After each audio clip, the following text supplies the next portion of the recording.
नमस्कार दोस्तों, स्वागत है आपका मेरे YouTube चैनल पर एक नए वीडियो के साथ। तो दोस्तों, आज का अपना वीडियो रहेगा प्रश्न जो सीधे एग्ज़ाम में आए। ये प्रश्न जो मैं आपके सामने रखूँगा, ये प्रश्न आपको आपकी तैयारी को परखने में महत्वपूर्ण भूमिका निभाएगा। साथ ही साथ ये वो प्रश्न है जो बार बार एग्ज़ाम में पूछे जाते हैं और आगे भी पूछे जाएंगे। ऑथेंटिक बुक से हैं, आरबीएससी की बुक से हैं। तो वीडियो को अंत तक आपको ज़रूर देखना है। अगर आप चैनल पर नए हो तो चैनल को सब्सक्राइब कर देना और अपने दोस्तों के साथ शेयर ज़रूर कर देना। आपके रीट एग्ज़ाम में यहाँ से सीधे सीधे प्रश्न देखने को मिलेंगे, तो वीडियो पर अंत तक जुड़े ज़रूर रहिएगा। अगर आप अपने टेलीग्राम जो अपना टेलीग्राम है बीबीएस गुरु पब्लिकेशन, वहाँ भी नहीं जुड़े हैं तो उसकी लिंक भी मैं डिस्क्रिप्शन में डाल दूँगा, वहाँ जाकर आप जुड़ जाना। तो आइए अब शुरुआत करते हैं हम अपने वीडियो की पहले प्रश्न के साथ। पहला प्रश्न है कि शेखावटी में अलग अलग रंगों के कपड़ों को विविध डिजाइनों में काट कर कपड़े पर सिलाई की जाती है, उसे क्या कहते हैं? पहले तो मैं बता देता हूँ, रीट मेंस की जो तैयारी कर रहे हैं उनके लिए और आरपीएससी जो सेकंड ग्रेड या फर्स्ट ग्रेड जो भर्ती है, इन तीनों एग्जामों के लिए ये काफ़ी महत्वपूर्ण रहेंगे प्रश्न, जो सीधे एकदम यहाँ से आपको एग्ज़ाम में देखने को मिलेंगे। तो शेखावटी में अलग अलग रंग के कपड़ों को विविध डिजाइनों में काट कर कपड़े पर सिलाई की जाती है, उसे क्या कहते हैं? तो काफ़ी महत्वपूर्ण प्रश्न है। जैसा आपने नहीं देखा होगा, क्या ये गोटा है या अजरक है या पेचवर्क है या चटापटी है? तो क्या चीज़ है ये जो अपने शेखावटी क्षेत्र में कपड़ों काट कर सिलाई की जाती है, उसे क्या कहते हैं? तो इस प्रश्न का राइट आंसर है ऑप्शन सी, पेचवर्क। क्या होगा? पेचवर्क। आगे बढ़ते हैं नेक्स्ट क्वेश्चन की ओर। अगला क्वेश्चन है कि अजरक जो है वो कहाँ का प्रसिद्ध है? अजरक है वो कहाँ का प्रसिद्ध है? तो ये जो है वो प्रसिद्ध है क्या चित्तौड़गढ़, बाड़मेर, जालोर या जोधपुर? तो ये है बाड़मेर का। कहाँ का है? बाड़मेर का। कंफ्यूज हो जाता है कभी कभी, हम सोचते हैं चित्तौड़, नहीं, अजरक बाड़मेर का। एक विशेषता और कि ये जो अजरक है वो किस रंग का होता है? तो ये लाल व नीले रंग का, लाल व नीले रंग का, ये इसकी खास बात है। तो ये इसका राइट आंसर है। अब बढ़ते हैं नेक्स्ट क्वेश्चन की ओर।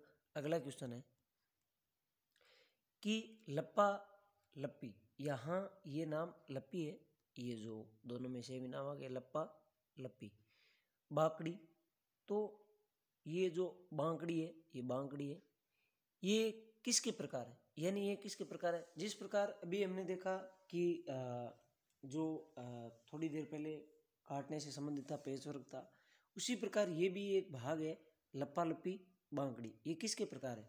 क्या अंगरखी के या गोटा के या लहरिया के या पोमचा के? तो किसके प्रकार है? ये प्रकार है गोटा के। इसके हैं गोटा के। इसका रंग चेंज कर देते हैं थोड़ा। इसका राइट आंसर है गोटा। तो लप्पा लप्पी बांकड़ी ये प्रकार है गोटा का। गोटे की ओर क्या विशेषता है? ये वस्त्रों को भड़कीला बनाने के लिए प्रयोग में किया जाता है। वस्त्रों को भड़कीला बनाने के लिए प्रयोग में लिया जाता है। और चौड़ा जो गोटा है वो लप्पा कहलाता है। चौड़ा जो गोटा होता है वो क्या कहलाता है? लप्पा। ये भी आपको साथ में ध्यान में रखना है। आगे बढ़ते हैं नेक्स्ट क्वेश्चन की ओर। अगला क्वेश्चन है कि चीर पटोरी क्या है? चीर पटोरी है, ये क्या चीज़ है? क्या ये आभूषण है या साड़ी है या राजस्थानी गीत है या पगड़ी है? किसका प्रकार है ये चीर पटोरी? वैसे तो आपको नाम ध्यान में होगा, अगर आपने महाभारत देखी है तो चीर हरण नाम आपने सुना होगा। चीर हरण, किसका हरण? चीर हरण। तो वस्त्र से संबंधित है, सीधी बात है। तो द्रौपदी का जो चीर हरण हुआ था वो किससे संबंधित है? साड़ी। तो चीर पटोरी क्या है? चीर पटोरी साड़ी या वस्त्र का एक भाग है, परिधान है एक, ना कि आभूषण, राजस्थानी गीत या पगड़ी। तो इसका राइट आंसर हो जाएगा साड़ी। आगे बढ़ते हैं नेक्स्ट क्वेश्चन की ओर।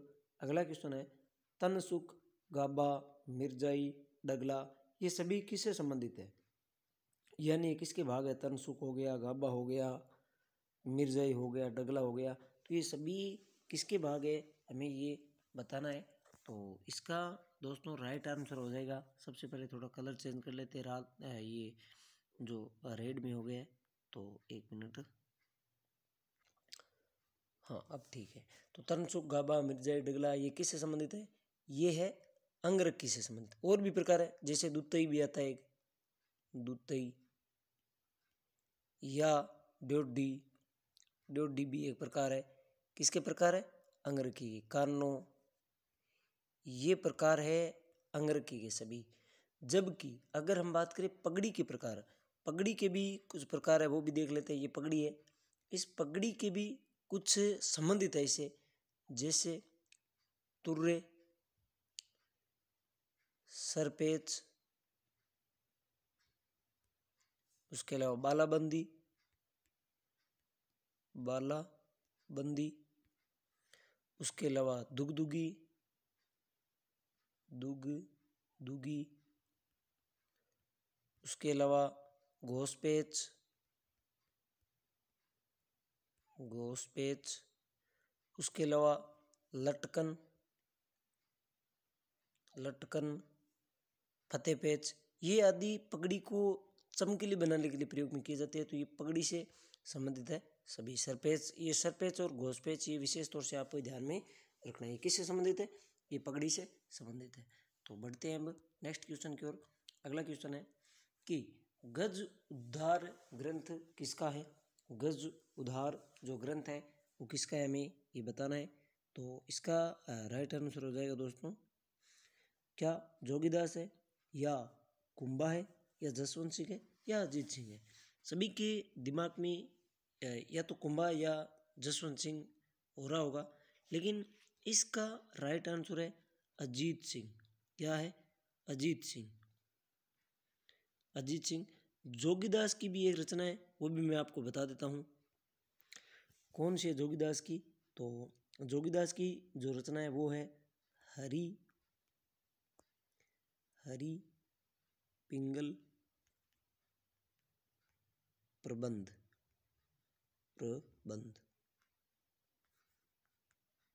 ये किसकी है? ये है जोगीदास की। जबकि गज उद्धार जो रचना है वो है अजीत सिंह की। अब बढ़ते हैं नेक्स्ट क्वेश्चन की ओर। अगला क्वेश्चन है कि गोगा जी रसावला किसकी रचना है? क्या ये सुजा की है, या मेहा की है, या कृष्ण भट्ट है, या मान कवि है? तो जो गोगा जी रसावला है ये है विट्ठू मेहा जी की, ना कि विट्ठू सुजा जी। मैंने यहाँ विट्ठू नाम दे दिया है ताकि आप ऐसे भी सोच सको कि हो सकता है एग्जाम में वो नाम ही ना दे, सीधा ऐसा नाम दे दे। तो विट्ठू मेहा जी है, उनकी ये रचना है। कौन सी? रसावला। तो यही इसका राइट आंसर है। आगे बढ़ते हैं नेक्स्ट क्वेश्चन की ओर। अगला क्वेश्चन है कि मोती भारत कढ़ाई कहाँ की प्रसिद्ध है? मोती भारत जो कढ़ाई है वो कहाँ की प्रसिद्ध है? क्या बीकानेर की, बाड़मेर की, डूंगरपुर, या जालौर की? तो इसका राइट आंसर हो जाएगा दोस्तों, मोती भारत जो संबंधित है वो संबंधित है जालौर से। तो इसका राइट आंसर हो जाएगा जालौर। जालौर है इसका राइट आंसर। अब बढ़ते हैं नेक्स्ट क्वेश्चन की ओर। अगला क्वेश्चन है कि वलया नामक आभूषण कहाँ पहना जाता है? जो वलया नामक आभूषण है वो कौन से भाग या शरीर के कौन से अंग में पहना जाता है? हाथ में, पाँव, गला, या अंगुली? तो इसका जो राइट आंसर हो जाएगा वो है दोस्तों हाथ में ये पहना जाता है वलया। तो ध्यान में रखना है आपको। तो ये हाथ का आभूषण है। इसके अलावा दोस्तों आभूषण का मैंने अलग से वीडियो बना रखा है, जो RBSC 10th क्लास की जो बुक है वहाँ से, और हिंदी ग्रंथ अकादमी की जो बुक है वहाँ से मैंने मैटर रखा है। और आभूषण से आज तक जितने भी एग्जाम में क्वेश्चन पूछे हैं अपने वीडियो से एक भी बाहर नहीं है। तो आभूषण वाला वीडियो भी आप ज़रूर देख लेना। रीट में यहाँ से सीधे सीधे एग्जाम में प्रश्न आएंगे। अब बढ़ते हैं अगले क्वेश्चन की ओर। नेक्स्ट क्वेश्चन है कि चांद, ये तैयब है, चांद तैयब, ये तैयब है, चांद तैयब राम सिंह भाटी साहिबा हुस्ना चित्रकार किस चित्र शैली से संबंधित है। ये सभी जो चित्रकार है वो किस चित्र शैली से संबंधित है ये हमें बताना है। अजमेर शैली से है, मेवाड़ शैली, मारवाड़ शैली या किशनगढ़ शैली से है। तो इसका राइट आंसर हो जाएगा अजमेर शैली।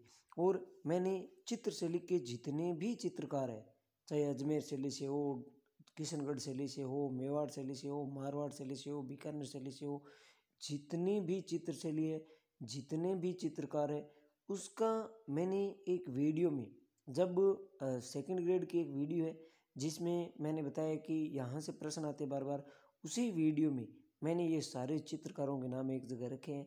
उन चित्रकारों के यहाँ नाम देख लेना। चित्रकार से संबंधित अगर कोई प्रश्न आया तो वहीं से आएगा, उससे बाहर नहीं आ सकता। तो इसका तो राइट आंसर हो जाएगा ये अजमेर शैली से संबंधित है। और बाकी जो है वो भी आप देख लेना, और डिस्क्रिप्शन में मैं उस वीडियो की लिंक भी डाल दूंगा, आप जाके देख लेना। प्रश्नों के बीच में मैंने उसको रखा है, पूरा पेज है एकदम, सभी चित्रकार, चित्र शैली से संबंधित जो चित्रकार है सारे डाल रखे हैं। और अगर फिर भी आपको लगता है कि मुझे उन चित्रकारों के नाम अलग से वीडियो डालना है तो आप कमेंट करके ज़रूर बता देना। मैं उन चित्रकारों का, जो सारे चित्रकार हैं किस चित्र शैली से संबंधित है, उनका मैं वीडियो अलग से डाल दूंगा। आगे बढ़ते हैं नेक्स्ट क्वेश्चन की ओर। अगला क्वेश्चन है कि रतवई जो लोकगीत है, रतवई लोकगीत किस क्षेत्र से संबंधित है, यानी किस क्षेत्र का ये प्रसिद्ध लोकगीत है रतवई? क्या मेवात क्षेत्र का है, या शेखावटी का, हाड़ौती या मारवाड़ क्षेत्र का? तो रतवई जो लोकगीत है वो प्रसिद्ध है मेवात लोक क्षेत्र का, मेवात क्षेत्र का ये प्रसिद्ध है लोकगीत। आगे बढ़ते हैं नेक्स्ट क्वेश्चन की ओर कि मत्स्य संघ का राज्य जो जनता के बहुमत के आधार पर उत्तर प्रदेश के साथ विलीनीकरण को तैयार हो गया था। मत्स्य संघ का कौन सा राज्य है जो जनता के बहुमत के आधार पर उत्तर प्रदेश के साथ विलीनीकरण के लिए तैयार हुआ था? कौन सा था? अलवर, भरतपुर, धौलपुर या करौली? तो इसका राइट आंसर हो जाएगा, वो राज्य था धौलपुर। तो राइट आंसर है धौलपुर। आगे बढ़ते हैं नेक्स्ट क्वेश्चन की ओर। अगला क्वेश्चन है, भारत सरकार ने 5 जनवरी 1949 को सिरोही का प्रशासन किस सरकार को या प्रशासन को सौंप दिया था? भारत सरकार ने 5 जनवरी 1949 को सिरोही का जो प्रशासन है वो किसे सौंप दिया था? मुंबई सरकार को, गुजरात सरकार को, राजस्थान सरकार को या बंगाल सरकार को? तो इस प्रश्न का राइट आंसर हो जाएगा मुंबई को। किसको सौंप दिया था? मुंबई को। आगे बढ़ते हैं नेक्स्ट क्वेश्चन की ओर। अगला क्वेश्चन है कि 7 सहेलियों का मंदिर कहाँ पर स्थित है? 7 सहेलियों का जो मंदिर है वो कहाँ स्थित है? जालरा पाटन, बाड़ोली, भंडदेवरा, किराड़ू? तो कहाँ है ये? ये है झालावाड़ में, जालरा पाटन नामक क्षेत्र में। कौन सा? 7 सहेलियों का मंदिर।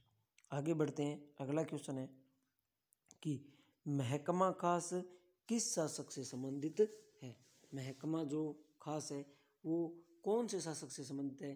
क्या शिव सिंह, शंभू सिंह, जसवंत सिंह या सज्जन सिंह? तो इस प्रश्न का राइट आंसर हो जाएगा, तो इसका राइट आंसर हो जाएगा शंभू सिंह। कौन सा? महकमा खास किस शासक से संबंधित है? तो ये है शंभू सिंह से। किससे? शंभू सिंह। जबकि सज्जन सिंह है, ये जो महकमा खास, ये कब? 1869। और वहीं बात करें हम सज्जन सिंह की, तो इससे संबंधित भी एक खास बात है, इन्होंने इजलास खास की स्थापना की थी। किसकी?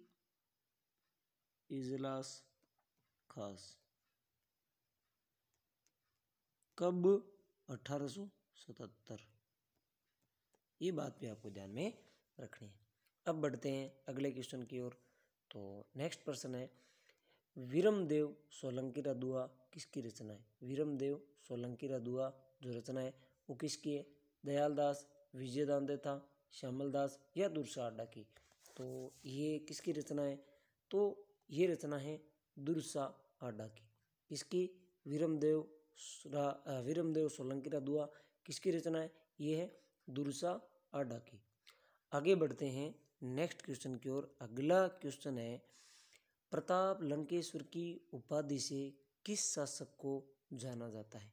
तो प्रताप लंकेश्वर जो उपाधि है वो किस शासक की है?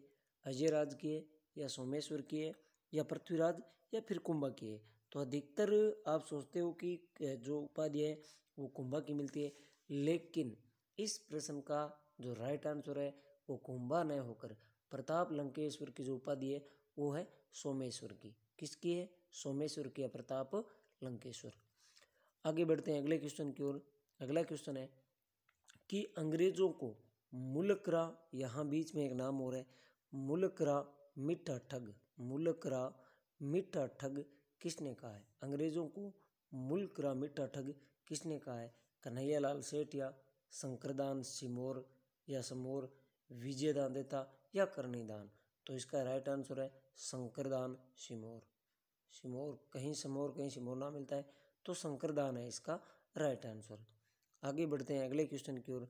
अगला क्वेश्चन है योगेश्वर व भट्ट विष्णु किसके दरबारी कवि थे या किसके दरबार में थे? योगेश्वर व भट्ट विष्णु किसके दरबारी थे? तो इसका राइट आंसर हो जाएगा, तो ये दोनों ही संबंधित थे, मोक्कल जो थे इनसे संबंधित थे, मोक्कल से संबंधित थे। जबकि जो राणा लाखा है इनके भी दरबार में थे दो, उन दरबारियों के नाम थे जोटिंग भट्ट, एक थे जोटिंग भट्ट और एक का नाम था धनेश्वर।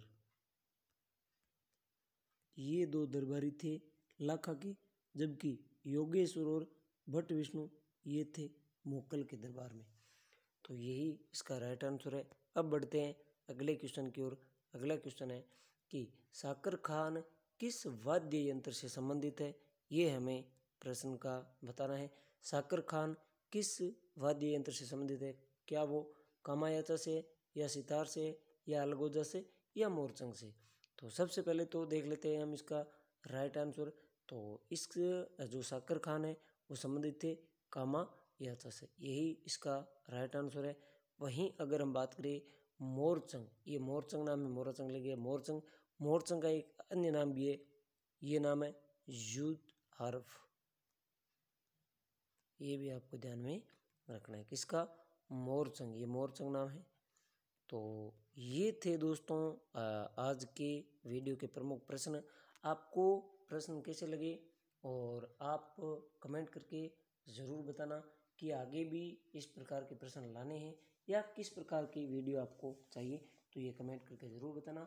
वीडियो कैसा लगा ये भी कमेंट करके ज़रूर बताना है। अगर आपको वीडियो अच्छा लगा है तो लाइक करना है और अपने दोस्तों के साथ शेयर ज़्यादा से ज़्यादा करना है। तो इस वीडियो में दोस्तों इतना ही, मिलते हैं नेक्स्ट वीडियो में, तब तक के लिए धन्यवाद दोस्तों।